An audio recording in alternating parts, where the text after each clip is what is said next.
Hello Braille class, today we're going to be having a look at how G and E make the J sound. We had a look in a previous lesson at how DGE in words like hedge or edge makes the J sound, but today we're going to be having a look at that G and E making that J sound as well. So I've got a mixture of our phase 3 and phase 5 sounds. Let's see whether we can remember them. That first one. Ah, your, oi, qu, ear, or, air, a. Remember, get those teeth out. Split digraph E. Split digraph oo or u. E. Oi. Or. Split digraph O. Air.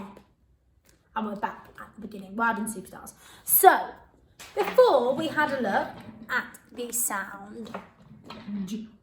Okay, and we know it says jiggle jelly, because jelly's very jiggly and wobbly. So we've got the letter J making the J sound.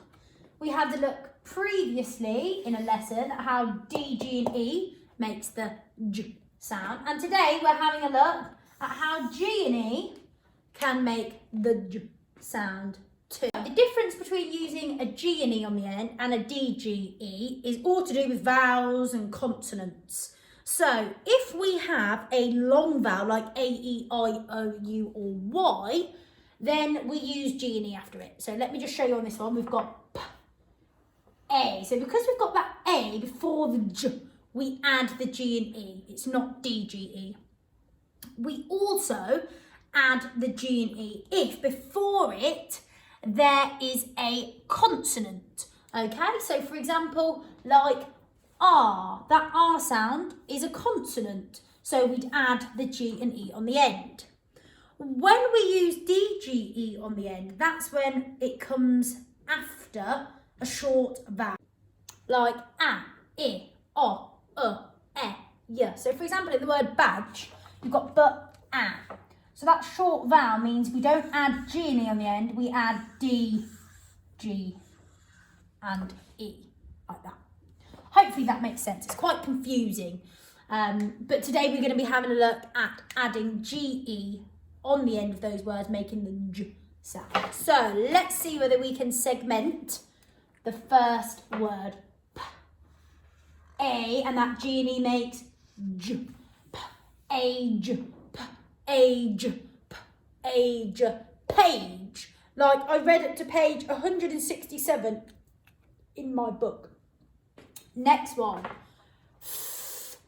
Or G and E today's making what sound? J. Orge.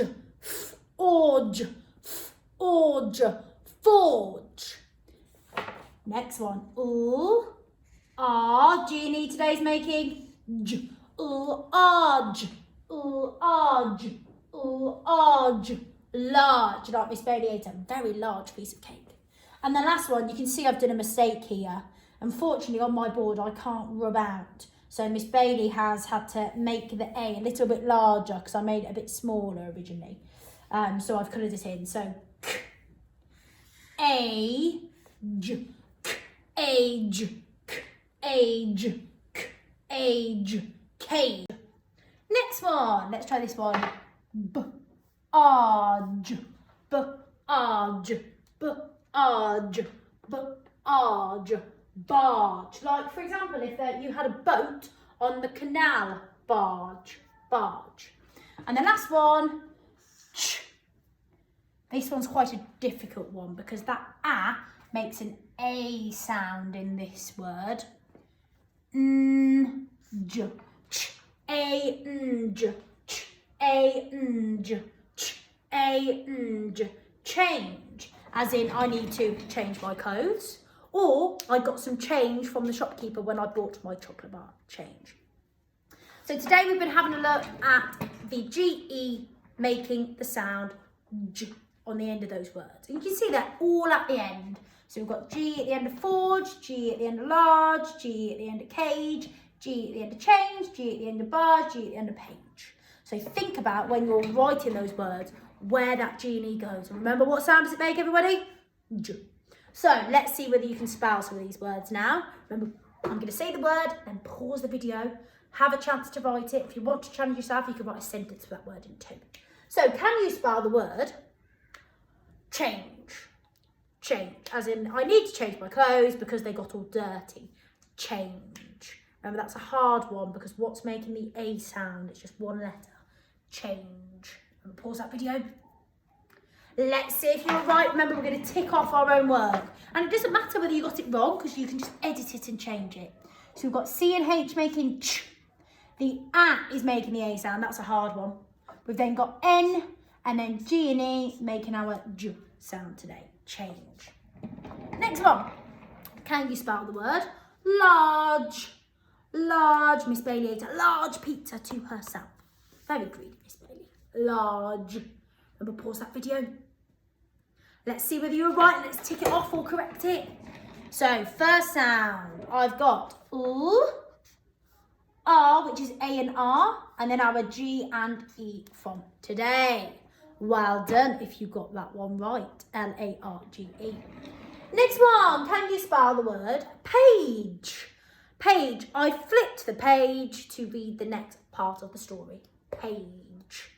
Page. And this one's got a split diagraph in it. Page. And pause that video. Let's see whether you're right. Page. P. A. G. E, that's quite a tricky one as well because the A and E is making the A split diagram, but then the G and E is also making that J sound. Page. Okay, we're going to do one more. Can you spell the word cage? My dog had to go and sit in his cage because he's been very naughty. He has been naughty recently, actually. He keeps biting my remote control to my TV. Cage. Remember, pause that video. Let's see if you're right. This one at the end where Miss Bailey made a boo-boo with her A. C, A, G, and E. Well done. Now we're going to have a turn at holding our sentence, writing it, and then extending it using conjunctions. So our sentence today is going to be I turned the page. So the word page is the word that has our G and E making the J sound in today. So our actions. I, just like normal, imagine you got your magic pencil, magic pen on your finger, big capital I. For turned, I want you to spin around because you're turning around. So I turned. For the, we're going to do a T. And then page, I want you to imagine you've got a book and you're turning that page over. And then what do we do at the end? Full stop. Let's go again. I turned the page. So I'm turning my page. Full stop. And again, I turned the page. Full stop. Fantastic. Right, let's see, because that's quite an easy one, quite a fun one, whether we can write it and then we're going to extend it. And today I've got a challenge for you. I'm not going to tell you which conjunction you have to use. You could use when, you could use so, or you could use because. And I want to see which conjunction you choose and then see how you extend that sentence. So we're going to start with the first bit. We've got a capital I because it's a personal pronoun, so it needs to be a capital, and also it's at the beginning of a sentence. So I. Then we've got the word turned. So the first sound is t. Now we need to think about which is it. Is it as in what's for dinner? Is it as in churn the curd? Is it as in girl with a curl? So we need to double check. Think to ourselves, how do I spell the word turn? It's for churn the curd. So that's U and R. Now the word turn has an N on the end. And because I'm doing turned, I know I need that suffix ed on the end. I know I can't hear the E, but that's how we write it, E and D. What lots of you get wrong here is you put a T on the end, or you just put a D. It's got to be that ed suffix. I turned the page. So the, T-H-E, that E making that tricky sound of the page. Page has got our split digraph, so A and then a space and E because the A and E are a bit too chatty. And then remember that just sound from today is what an E? G. G and E. I turned the page. Okay, I'll put my full stop on the end, but remember, Miss Bailey wants you to extend your sentence. So I turned the page when I had finished. I turned the page so I could complete the book. I turned the page because I had finished reading. So I want you to pick your conjunction. It's up to you which one you want to pick. So I'm going to do, I turned the page, so I could is one of those tricky ones because the O and U and L is making an sound in it. I could continue, so con, and then tin, and then we've got U at the end, as in ooh, I feel blue, that can also make that U sound. I could continue reading, and E is our eat my peas, and then we've got the suffix ing on the end. And at the end of that sentence, I need a big fat full stop. I turned the page so I could continue reading. I turned the page when I had finished. I turned the page because I needed to finish the story. So I want you to see whether you can either use when, so, or because. To extend my original sentence, which is in red, I turned the page. And tell me, why did you turn the page?